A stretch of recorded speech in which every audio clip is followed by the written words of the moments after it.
Hey everybody, Wakia here. Yeah, if you see a little shadow here, it's because I'm growing a little, what do they call it? Goatee, Fu Manchu. Takes me a while. And besides that, you can't really see it clearly on here because of the adjustments and all that BS.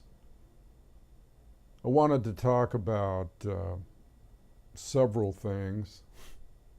Last night I was walking around my room doing a little exercise, some meditation, listening to a Native American flute, and feeling a vibe like, you know what? We have more power than we think we do. We can change this world situation and our own situations if we just concentrated enough. Because people, I'm looking at some articles today and I sent them out to you all about how the EU is like not really too happy. Der Spiegel, which is a newspaper in Germany, is quoting one of the top politicians. I forget what he is, prime minister or minister of foreign affairs or something, saying that Germany is not really too happy. The EU is not really too happy, and if Der Spiegel, which is their mouthpiece, just like the mouthpiece for USA might be the New York Times or the Washington Post, Der Spiegel is a huge news outlet, and if they wouldn't let that news out there unless they wanted it out there. Okay, so now we see Germany starting to get antsy, real antsy, about what's going on with the sanctions. And because, like I said, people, it doesn't take a rocket scientist to figure out that the West's agenda is war regardless. And I sent out another thing by General Breedlove saying that the situation is getting worse as it's getting better, okay? As it's getting better and things have died down and the rebels have backed off and there's less killing. Here's General Breedlove, Supreme Commander of NATO, okay, appointed by the US, saying things are getting worse. Just a blatant lie. And I call you out, Breedlove, that you are lying blatantly to push your agenda of war. And I call out the White House to back off, to quit being the asses that you are, okay? Because we can see it plain and clear now. And when you cause a division in the EU, well, you know you're going overboard, don't you, brain boxes? Sometimes I feel like calling the White House, but then I have second thoughts about that because the shit that I would tell them, they'd probably be at my front door. But that's how everybody should be. They should have enough courage to do that. If 100,000 people called the White House and said, hey, back off, fuckhead. We don't like it. We don't want to go to war. Guess what would happen? 100,000 people, even. Maybe there is that many. I don't know. Well, how about 1,000,000 then? Let's just make it a nice round big number, 1,000,000 people calling the White House and saying, hey, we don't like it. Get out.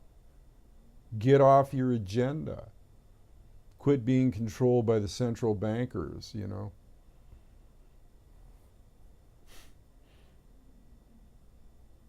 It's a blatant friggin' lie, people. And we gotta let them know that we know, okay? Think about it, people. Think about what's going on right now. Now, as I was walking around thinking and meditating and all that kind of stuff last night, I was just thinking about this is like a Blade Runner type world, okay? If you ever saw that movie Blade Runner, you know what I'm talking about. It's a classic Harrison Ford, futuristic. Now there's Blade Runner 2 out, believe it or not. I just started talking about it to somebody, and Blade Runner 2 comes out with the same guy, a little bit older. Don't know about that, but I know Blade Runner, Blade Runner was an apocalyptic looking, dark, crazy friggin' world. And back then I thought, man, that was like years ago, decades ago. Probably the movie came out, and I was thinking, man, that'd be hell to live in something like that, but I think that's where we're going. I knew that's where we're going, and here we are. Welcome to a Blade Runner world, you know. A world on the edge of the razor, walking the razor's edge world right now as we speak. Because it couldn't get much more divided and hairy. You know, hairy meaning out of control, weird, scary, hairy, scary, hairy. It's a Blade Runner world, people, right now. And I just want to say that I think that we could do something about it, you know. We're actually in control, not them, but people just have to realize that, you know. They have to go anti-war. I put up a video recently on the CAMPFIRE Council, which is, if you're interested in, the links are below. We have a group called CAMPFIRE Council. I put up a link about, you know, Marvin Gaye singing, you know, "We don't want no more war," because I remember that song, and all these flashes of what happened in Vietnam. And do people realize the price you have to pay? Do they realize the price you have to pay when you have war? And do they realize the price that, you know, you should pay for getting out there and demonstrating against it? Just like in the 60s. In the 60s, I can't tell you how many times I was arrested, okay? Over 23 times. Maybe 30, 40 times. And thrown in jail, and beat on, and almost killed by police. Okay, when I was protesting the war. Do people do that? And that was frontline action. People were getting killed at Kent State, and trust me, you were putting your life in your hands. Even when you got arrested, you were putting your life in your hands. You think cops are tough now? Yeah, I mean, they're all out there in bulk, and it's police state. We all know that. But back then, when you got arrested by a cop, you were taken off somewhere, okay? Or you were thrown in a cell and they fucked with you, okay, for a while. That's happened to me. So I take a dim view of people that stand around with their thumbs up their ass and not do anything. Hey, I did my share. I did my time. And then there was Wounded Knee, okay, happened at the same time as the Vietnam protests and Selma, and you know, the race riots and the cracking down and the killing of black Americans. This stuff is not new. It's all gone down before, only it was forgotten. It's been forgotten because people that are raised now don't even, the 60s is just, was that a cool time, man? They think of, yeah, man, that's when they smoked marijuana and had pot and they stuck flowers in the end of guns and it was peace, brother. No, that wasn't what it was all about. Yes, some of that happened. There was a lot of love, I'll tell you that, in all kinds of forms, free. Um, no anal retentive attitudes about that. Um, I'm just speaking from the heart here. We didn't want war. We wanted love. Make love, not war. Okay? But we were warriors. We were spiritual warriors. Spiritual. We got out on the front fucking lines, people. Got arrested. I can remember one night sitting in a restaurant with a black friend of mine and refusing to leave because they wanted us to leave and getting arrested.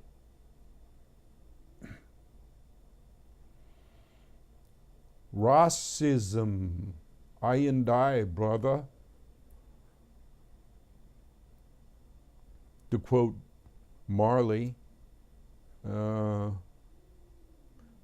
Marley, I and I, brother. Racism. Racism.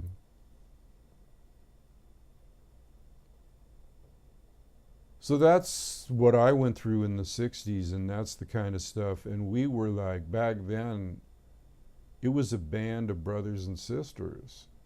It was a band of brothers and sisters. And we had communal living right in the city. We would all rent an apartment and just live in there. And get high too, and do anything we wanted to do.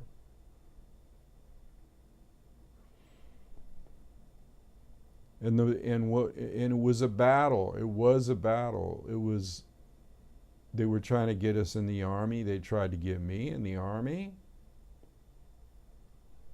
And guess what, people? I went to jail for that too. I don't have a record today, in case you're wondering, because none of that shit was legal or meant anything, really. It didn't really mean anything, especially the 23 times I got arrested. And most of the time they let you go the next day after they beat the shit out of you or do whatever they're going to do, put you in a chokehold, take you down till you pass out, whatever. Throw you in a jail cell naked, cold. You think that that happens just in other countries? That happened in the 60s, baby. And we were kindred brothers and sisters, and we stuck together, and we bailed each other out of jail, and we did all kinds of things. We had each other's back then. We made love to each other. It was romantic. It was like the French Resistance. Okay? And it was men and women side by side. You know, and the only thing that we had was our love for one another. Okay, we loved one another. And there was no question about it. You know? Were we having fun? Hell yes. Partying and I can't tell you as a musician, I can't tell you the people I hung out with that would blow your mind. I mean, you know, Jimi Hendrix, drummer, because I'm a drummer, and just all kinds of people.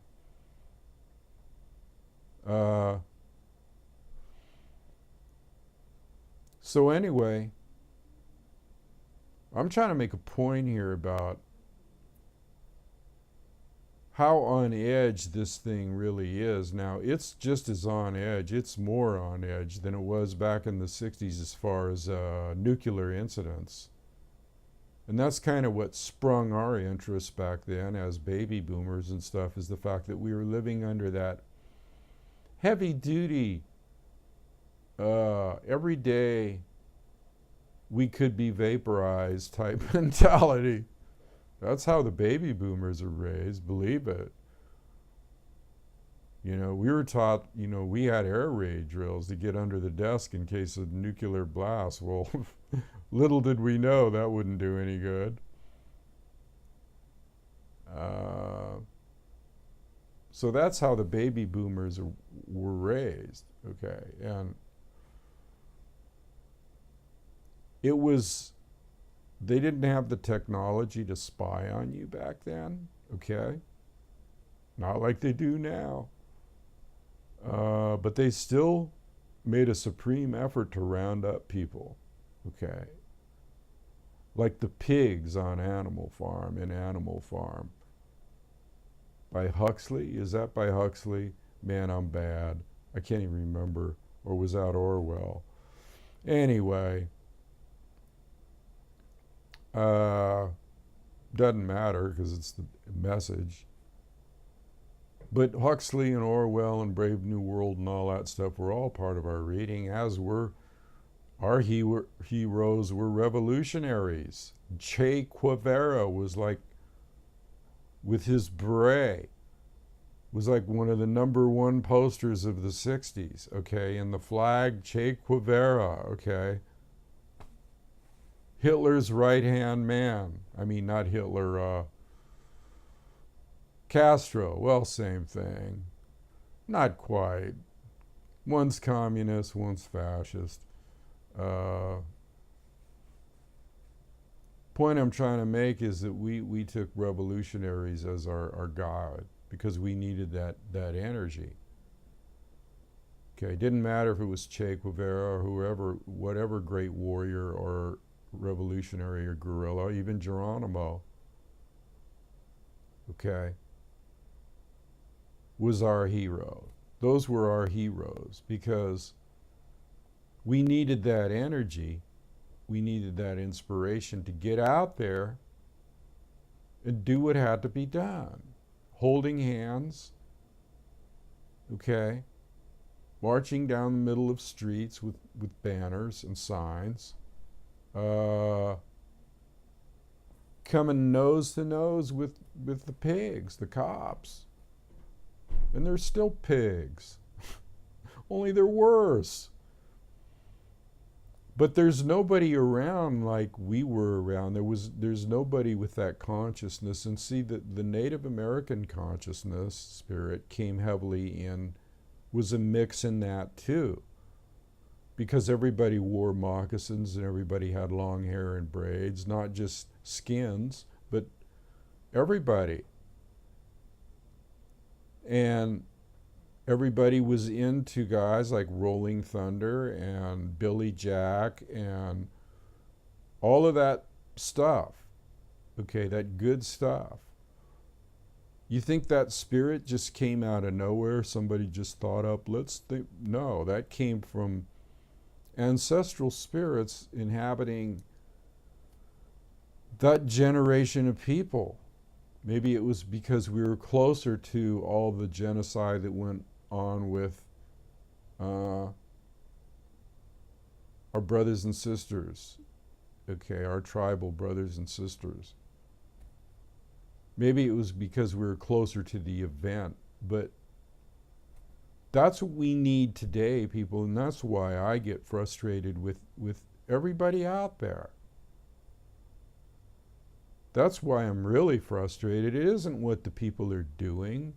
When you think about it, is it what the people are I mean, the government's doing? Excuse me. It's not what the government's doing so much as that the people aren't doing anything about it. You know what I'm saying? Get my drift here? There's not enough people that have that consciousness, that spiritual consciousness, and that consciousness was very spiritual. It was Gandhi-like, but it was more than that. It was Gandhi and everybody else. Buddha and Yeshua and Native American spirit. And if you lived back then, if you were part of that like I was, you'll never forget it. It's something that is historical, history making. Okay, if they don't erase that history, which they very well could do, they'll erase history that has anything to do. Most kids growing up today and most people in other generations after the 60s, except the ones that came like right after the 60s, the kids that were born during that time, they picked up on it big time. And sometimes I'll see a person that just is dressed and has that same aura and that same energy, young person, even now, that seems like they're a seed of, they picked up on that somehow. That's what makes me really think about the spiritual aspect, is that they picked up on it before they even got in the womb, or either that or they're reincarnated from the 60s, because they have the same mentality, the same clothes, the same hair, the same everything. Once in a while you'll see somebody, a young person, and I hook up with them when I see them and talk to them, but they don't have quite a grasp on the spirit of it, but they got a bit of it.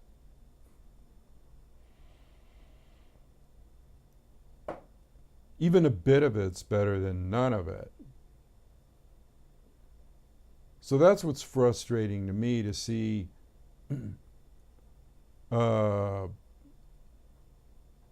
people out there right now, just generations from, I mean, we got the millennials now, and nobody has a friggin' clue about what went down back then. And I'm telling you, people, it was a completely brotherhood, arm in arm, us against them,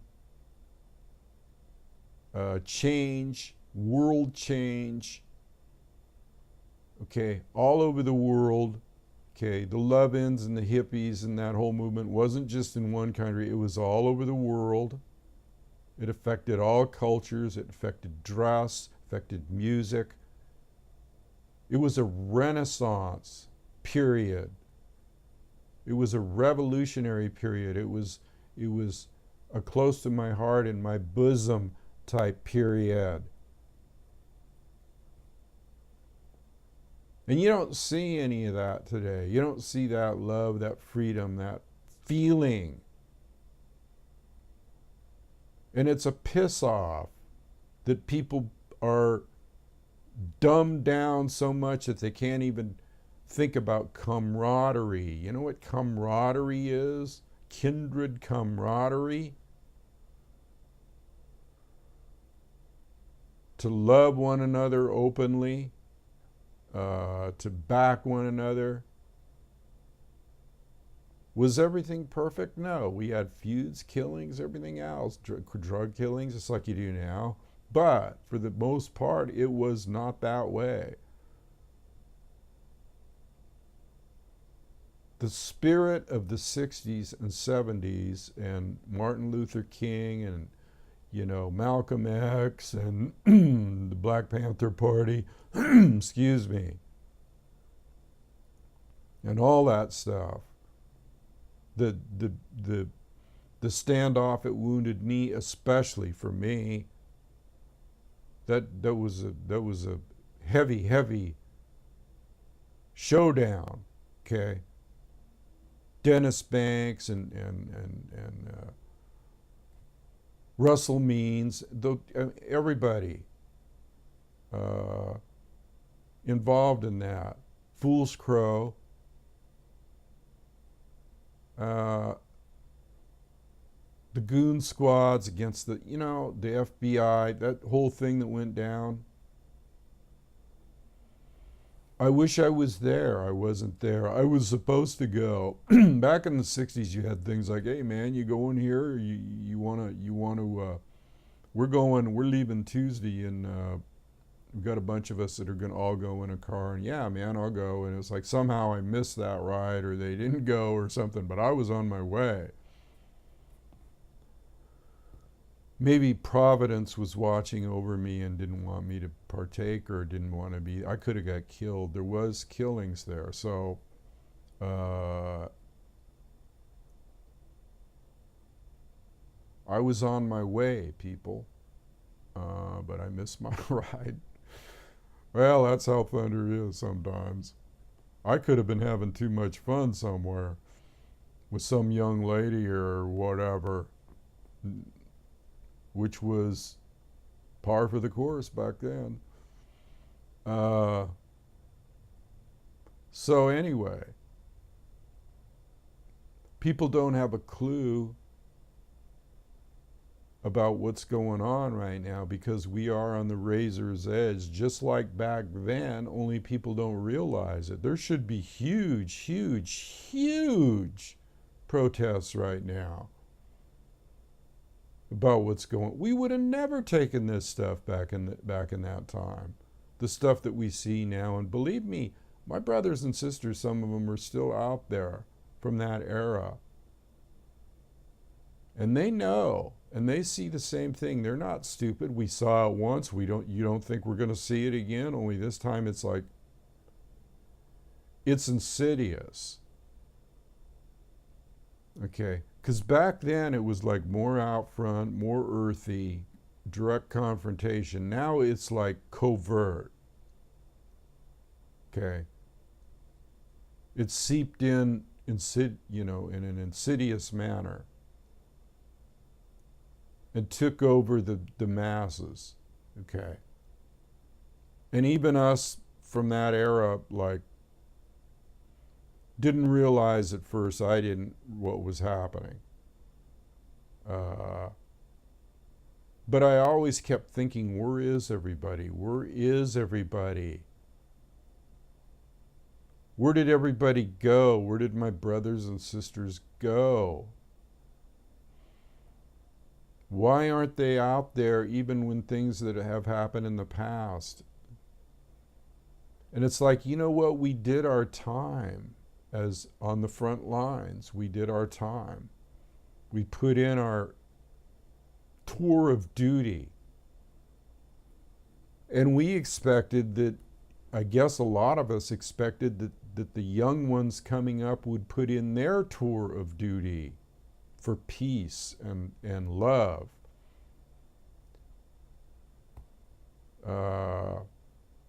And compassion and camaraderie-ness. And it didn't happen. Nobody carried the mantle. You know, we were handing off the baton, and we're still trying to hand off the baton to people. And they're just, they're in a, nobody's going to take it. Nobody's there to grab it. Nobody's there. Isn't that sad? Which means it could be over. When nobody wants to rise up, when nobody wants to take the mantle, take the baton, and run with it, it's over. They've won. Because there's no resistance. Resistance. 60s type resistance, spiritual resistance. Doesn't matter if it's peaceful or violent, because guess what? Even Gandhi's peaceful revolution turned violent. People got killed. They got killed at Kent State. Think of all the lives that were sacrificed in Vietnam, all the young people that didn't want to go, that were in school and trying to make a career and trying to be something else, not corpses in a war. I'm passionate about this, people, because I've been there, done that. And mostly everybody out there nowadays hasn't been there, hasn't done that, can just talk about it. Oh yeah, we read about it. We read about the 60s. We read about Jimi Hendrix, and mostly it's about the music. No, it wasn't about the music. The music supported our revolutionary attitude. Look at the lyrics of every friggin' song back in the 60s. Look at the posters. Look at everything. You'll see it was Stone Revolution. And we changed the fucking world, people. We made them back down, get out of Vietnam, back off on their racist attitudes. There was big change afoot. And then somehow the ball got dropped. I hope people that are interested in that time period take my words into consideration. Don't be a wimp. You young people out there need to pony up.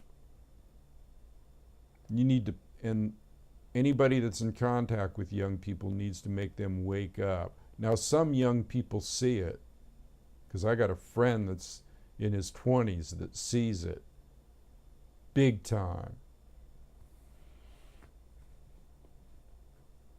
It's time for a revolution.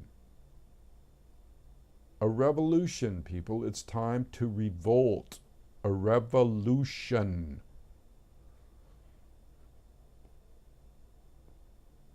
And it can be in thought or action. You decide. You decide.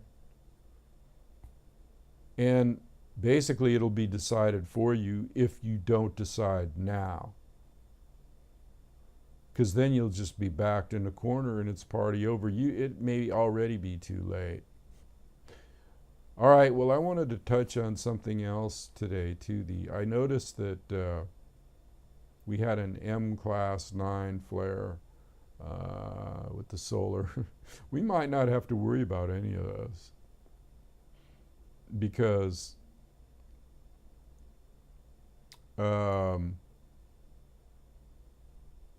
if we get an X class flare, and this M9 that just happened, I guess it was an M9 class flare, which is pretty big, people. It's not in the X class, but it was a major flare and it knocked out radios, okay? I mean, ham radios, marine radios in the Pacific. It knocked it out. This might not be well known. I told you this was going to happen. This is nothing. Just knocking out marine and ham radios, I mean, it is something, because it knocked them out. They couldn't communicate, okay?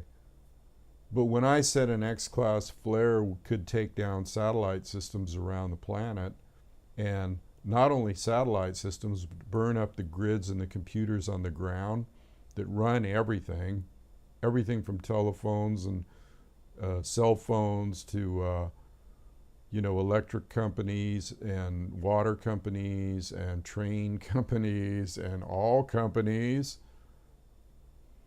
If we get an X-class flare, we're gonna end up being in the dark ages, okay? Instantly. I mean, if all computers go down, there won't be any water, there won't be any food, there won't be any trucks, there won't be any trains, there won't be shit. Hello?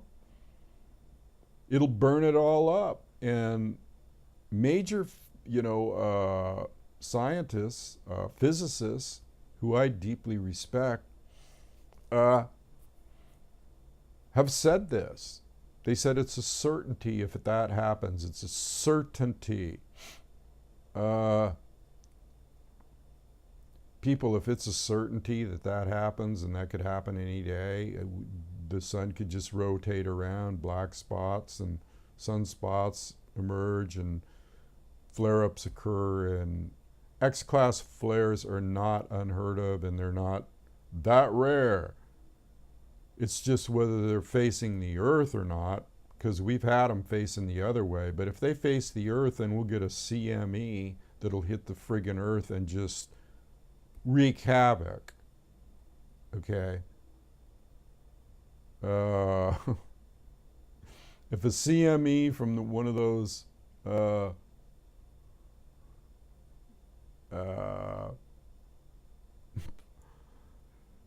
flares hits the Earth the right way, or the wrong way, I should say, guess what, people? The whole magnetic field of the Earth is going to change. And we're all magnetic, and we have a pineal gland that's magnetic. Maybe that could be the new awakening, getting our pineal gland radically screwed with by the sun. Wow, that's interesting, isn't it? Okay, so we did have a big flare, and it did knock out radios, and if we get an X-class flare, it's party over as far as civilization goes. Having any kind of normalcy, it might not be over. Let's put it this way, man. There's going to be a lot of people hurting if that happens. A lot of people dying. It'll be as bad as any race riot. It'll cause race riots. I mean, not race. It'll cause rioting. Well, maybe race too, you know. It would be nightmarish.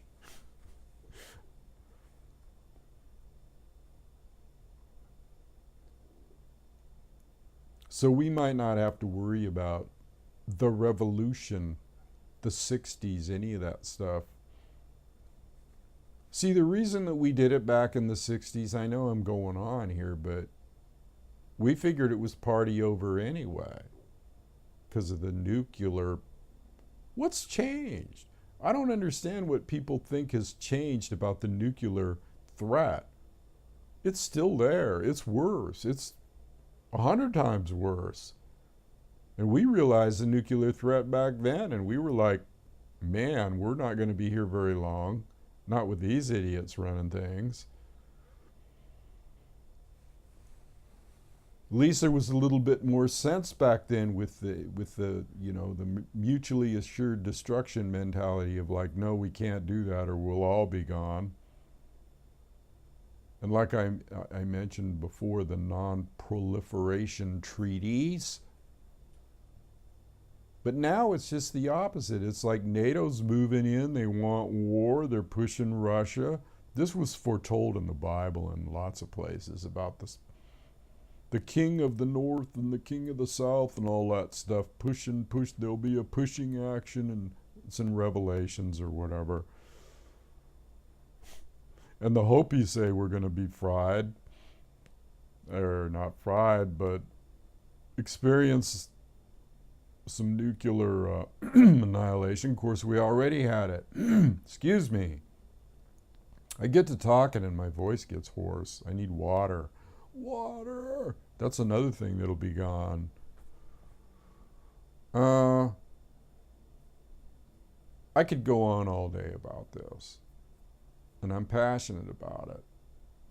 Obviously. But people are just numbskulls now. They don't have anything upstairs. There's nothing operating. There's no brain cells. I mean, there's no intelligence. There's no lucid thinking. Lucid thinking. Okay? Lucid thinking. Look it up. Lucid. You're aware. You're actually aware of what's going on around you.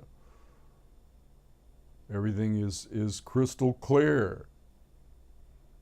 It's crystal clear to me what's going on. And last night I felt like, man, when I was walking around thinking, I was like, man, we have the control, but there ain't no control. So let's just tune into the moment here and kind of get outside.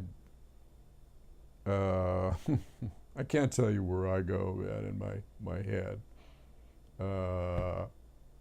I see things, let's put it that way, and I see complacency, and I know my power. I know I have the power to project thoughts, project energy. Sometimes I think one person, I mean, I know this sounds really, really out there, okay, but sometimes if I think if one person developed their consciousness, let's say like Yeshua or Buddha, and we all have that ability, if one person can slip into that, they could change the world with one person, projecting their thoughts and energy out there, okay? No, it sounds out there, but I believe it. I believe that Thunder himself, if I slipped into the right state of mind and assumed all the power that's available to me on a chi level and all that whole thing, I could project it right out there and cause things to happen. I do it in my surrounding life. I do it in a certain circumference of my life. I can change things. I can cause things to happen. I can cause little parade type things and people to appear right when I'm talking about something, or if I'm talking about a car, I can cause that car to appear right there going down the street.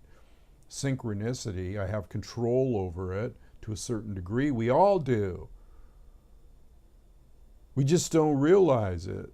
Oh, I was just talking to Aunt so-and-so about such and such, and sure enough, it appeared on TV or here and there. You created it, people. You have the powers of creation and the powers of change and all of those powers. We don't use them because we're not used to using them.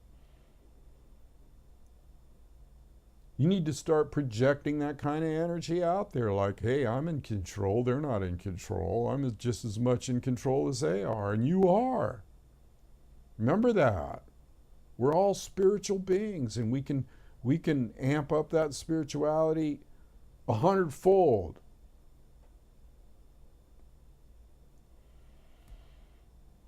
Just got to take that mantle, take that baton, take the sword, okay? It's being handed to you. Take the sword, take the bow, take the arrow, the spiritual. Man, I need some water. I better quit this commercial of Thunders here, this 60s commercial. No, I'm just kidding. But it is kind of a commercial. I'm like, here I am, people, telling you about a new movie that's coming out, and it's going to be called Changing Your Worldview. Okay, Changing Your Worldview. The 60s changed the worldview. And it can happen again. It can happen again. Just think about it. Think of what I have to say here and consider it before it's too late. It looks dicey right now, and I've said that before, but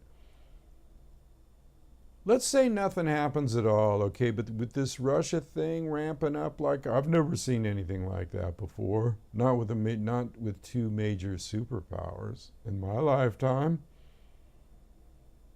Well, I guess the Cuban Missile Crisis came close. But this is beyond that, people. It's darker, and it's dicier. And it calls for a remedy that is 60-ish, okay? That's what I'm trying to say here. And if it doesn't happen soon, if you don't get off your asses and out in the streets in millions, well, you're going to suffer the consequences. You're going to suffer the consequences. You're going to see the most horrific things that you have ever things you couldn't even imagine. Horrific things. I could go into graphic detail. Do you want me to? Do you want Thunder to do that? About what's going to happen to people and men and women and kids, and because I don't really need to go into detail if you think about what it would be like to have nothing going, no food, water, no law, lawlessness, no cops around, gangs all over the place. You ever seen the film Mad Max? Amplify that about 20 times. Anyway, I'm going to leave it there today. Food for thought, people. Food for thought from Thunder. All right, I'm out of here. I love you all. Namaste. Peace to you all. Peace. Peace and love. But responsibility and action. Okay, I'm out of here. Walk the red road.